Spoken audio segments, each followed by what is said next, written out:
तो बच्चों सिर्फ 12th का सिलेबस आने वाला है, तो बड़ा ही हलवा सा पेपर आएगा। उस हलवा सा पेपर को आप टिपिकल बना देते हैं। क्यों बना देते हैं? क्योंकि आप सोचते हैं यार पता नहीं क्या आने वाला है और कैसे सॉल्व करेंगे। एनसीईआरटी अगर आपकी क्लियर है, एनसीईआरटी जिसने अच्छे से कर रखी है, उसको मैं गारंटी दे के कह सकता हूं कि अगर आप थोड़े दिन एनसीईआरटी के अलावा कुछ क्वेश्चंस कर लें। हेलो बच्चों, मेरा नाम है गौरव चौधरी और आज मैं आपके सामने CUET common university entrance test के बारे में कुछ जानकारी दूंगा। और ये टेस्ट मई के लास्ट वीक में कंडक्ट होने वाला है और सभी बच्चे दिलो जान से पूरे एफर्ट से लगे होंगे तैयारी करने के लिए। और कुछ लोग कंफ्यूज होंगे यार कैसे तैयारी करें और कहां से तैयारी करें और कितनी तैयारी करें, किस सब्जेक्ट को कितना टाइम दें। ये सारी चीजें आप लोग इस टाइम कर रहे होंगे क्योंकि टाइम कम बचा हुआ है। देखिए बच्चों, एज अ मैथमेटिक्स टीचर मैं आपको ये बताऊंगा कि 23 में किस टॉपिक से कितने क्वेश्चंस आए। और क्योंकि सिर्फ 12th का ही सिलेबस आपको करना है, इसमें 11th के सिलेबस से आपका कोई मतलब नहीं है, तो मैं आपको 12th के सिलेबस से जो मैथमेटिक्स के टॉपिक हैं उसमें कितना वेटेज किस टॉपिक का है थोड़ा आपको मैं आइडिया देता हूं। देखो बच्चों, जो मैट्रिसेस है टॉपिक है उसमें 3 to 4 क्वेश्चंस आए हैं। देखिए, चाहे आपका बोर्ड एग्जाम हो या JEE का एग्जाम हो, कोई भी एग्जाम हो, उस ये CUET का एग्जाम हो, इसमें मैट्रिक्स टॉपिक हमेशा ही अपना एक इंपॉर्टेंट रोल अदा करता है। तो मैट्रिसेस जो है आपको अच्छे से करके जाना है क्योंकि 3 to 4 क्वेश्चंस यहां से आने वाले हैं। और आपकी NCERT और NCERT से थोड़ा सा ऊपर सही क्वेश्चंस आते हैं। कोई ऐसा नहीं है कि IIT लेवल के क्वेश्चंस आते हैं। आपको बस एक डेफिनेशन पता होनी चाहिए और चीजों को लगाना आना चाहिए। अगर हम इंटीग्रेशन की बात करें बच्चों, तो थोड़ा सा एक वाइड है इंटीग्रेशन, क्योंकि उसमें डेफिनेट पार्ट भी आता है, इनडेफिनेट भी आता है। तो अगर लेकिन आपको फॉर्मूले याद हो गए, टोटल 25 के आसपास फॉर्मूले हैं, आपको तोता बनना पड़ेगा। तोता बन के उनको याद करिए और 3 to 4 क्वेश्चंस आपको मिल जाएंगे। लेकिन इंटीग्रेशन टॉपिक में जो बच्चे JEE की प्रिपरेशन करते हैं उनसे बोलता हूं कि आप इसको सेकंड उस पर रखें, क्योंकि इंटीग्रेशन में बहुत वैरायटी ऑफ क्वेश्चंस बनते हैं IIT के एग्जाम में। फुल तैयारी करने के बाद भी बच्चा अप्रोच नहीं कर पाता, तो इसीलिए इसको मैं सेकंड उस पर रखता हूं ऑप्शन पे। लेकिन CUET की अगर हम बात करें तो आपको इसको अपनी प्रेफरेंस में रखना है, क्योंकि CUET के एग्जाम में कोई इतना हार्ड क्वेश्चंस नहीं आते इंटीग्रेशन के। तो 3 to 4 क्वेश्चन यहां से भी आते हैं and probability distribution 2 to 3 questions, ठीक है ना। इस टॉपिक को सबसे लास्ट में ही करना अच्छा होता है, प्रोबेबिलिटी डिस्ट्रीब्यूशन, ठीक है ना। उसके बाद linear programming, very easy topic. Linear programming बच्चों आपको सिर्फ NCERT से ही पढ़ के जाना है। 2 to 3 क्वेश्चंस आ जाएंगे बहुत आसानी से, एकदम कहते हैं ना फ्री फंड के क्वेश्चन है 2 to 3 क्वेश्चंस।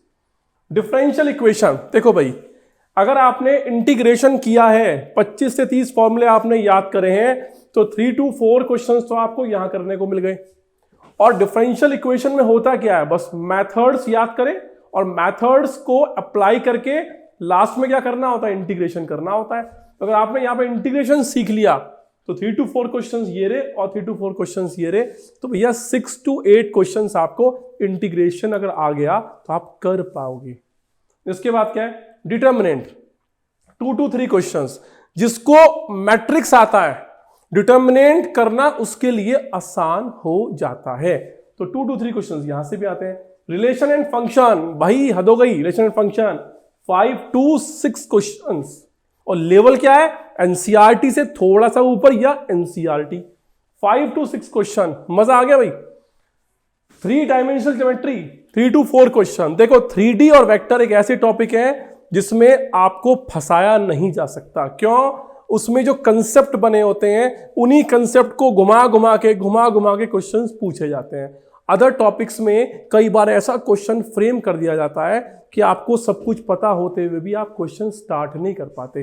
लेकिन 3 डायमेंशनल ज्योमेट्री में ऐसा नहीं है। सीधा या तो डिस्टेंस पूछी जाएगी या इक्वेशन पूछी जाएगी या फुट ऑफ परपेंडिकुलर या इमेज पॉइंट, तो सीधी सी बातें हैं, तो बड़ा आसान है पढ़ना। प्रोबेबिलिटी 3 to 4 क्वेश्चन, थोड़ा सा बच्चे परेशान होते हैं इस टॉपिक में। मैट्रिसेस यहां पे भी लिखा हुआ था, चलो ठीक है, रिपीटेशन हो गया। Vectors 3 to 4 questions. Application of integral 2 to 3 question. देखो एप्लीकेशन ऑफ इंटीग्रल और डिफरेंशियल इक्वेशन, ये सब भाई बहन है। ये सब एक ही कहते हैं ना, एक ही जोन से निकले हुए टॉपिक्स हैं, integration and differential equation, application of integral. तो बच्चों सिर्फ 12th का सिलेबस आने वाला है, तो बड़ा ही हलवा सा पेपर आएगा। उस हलवा सा पेपर को आप टिपिकल बना देते हैं। क्यों बना देते हैं? क्योंकि आप सोचते हैं यार पता नहीं क्या आने वाला है और कैसे सॉल्व करेंगे। एनसीईआरटी अगर आपकी क्लियर है, एनसीईआरटी जिसने अच्छे से कर रखी है, उसको मैं गारंटी देके ये कह सकता हूं कि अगर आप थोड़े दिन एनसीईआरटी के अलावा कुछ क्वेश्चंस कर लें, 1 महीने आप कोई ऐसा कोर्स ज्वाइन कर लें कि आपकी एनसीईआरटी को ब्रशअप करा सकें, तो डेफिनेटली आप बहुत अच्छे से स्कोर कर सकते हैं। तो बच्चों, स्कॉलर एकेडमी आपके लिए ये जो CUET है, इसके लिए क्रैश कोर्स लॉन्च कर रहा है, जो कि मार्च में लॉन्च हो रहा है ये क्रैश कोर्स, और ये 45 डेज का क्रैश कोर्स होगा। इस क्रैश कोर्स में बच्चों आपको पूरा 12th का सिलेबस रिवाइज करने का मौका मिलेगा, और सेकंड थिंग, आपको जो क्वेश्चंस लगवाए जाएंगे, आपको घर जाके कोई क्वेश्चन सर्च करने की जरूरत नहीं है। क्लास वर्क को ही एज अ होमवर्क मान के चलो, और बिल्कुल टेंशन फ्री होके जितना कंटेंट आपको इंस्टीट्यूट प्रोवाइड कर रहा है उसी को एज अ होमवर्क मान के नेक्स्ट डे उसको पढ़ के आओ। 45 डेज का आपको पता भी नहीं चलेगा कि आपने CUET का जो टेस्ट होने वाला है उसकी प्रिपरेशन आपने कर ली। और इस CUET में बच्चों क्या होता है, देखो इस CUET की अगर हम बात करें, देखो बच्चों इसमें 3 सेक्शन होते हैं। एक इसमें होता है लैंग्वेज वाला सेक्शन, एक होता है इसमें आपका स्पेसिफिक सब्जेक्ट जो होता है, डोमेन, कि आप किस सब्जेक्ट के लिए जा रहे हो, ठीक है, समथिंग ऑल, और इसमें एक थर्ड होता है, आई थिंक वो रीजनिंग होता है। तो इन तीनों ही पार्ट को हम लोग तैयारी कराएंगे, तीनों पार्ट की। और ये जो सब्जेक्ट स्पेसिफिक है, इसमें हम आपको maths, physics, chemistry and biology, ठीक है ना, इनका हम आपको प्रिपरेशन कराएंगे।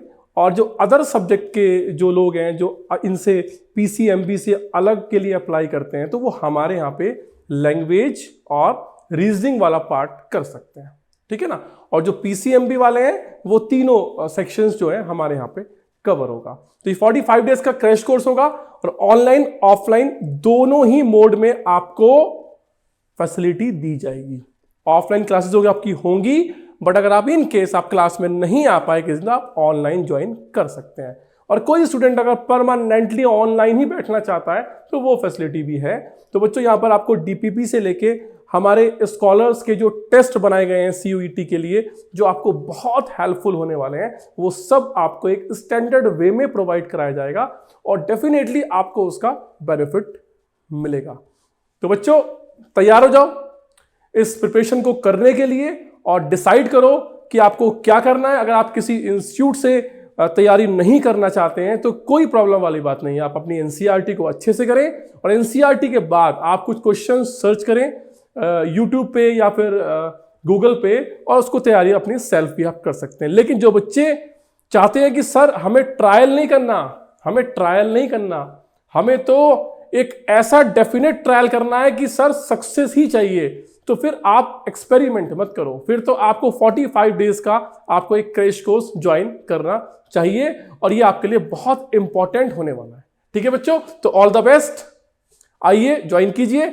और पूरी इंफॉर्मेशन अगर आपको चाहिए कि कब से कैसे, तो आप डिस्क्रिप्शन बॉक्स में जाइए, वहां पे आपके पास नंबर मिलेगा आपको, उस पर आप कॉल कीजिए और आपको सारी इंफॉर्मेशन प्रोवाइड की जाएगी। ठीक है, थैंक यू सो मच, मिलते हैं किसी नई वीडियो के साथ।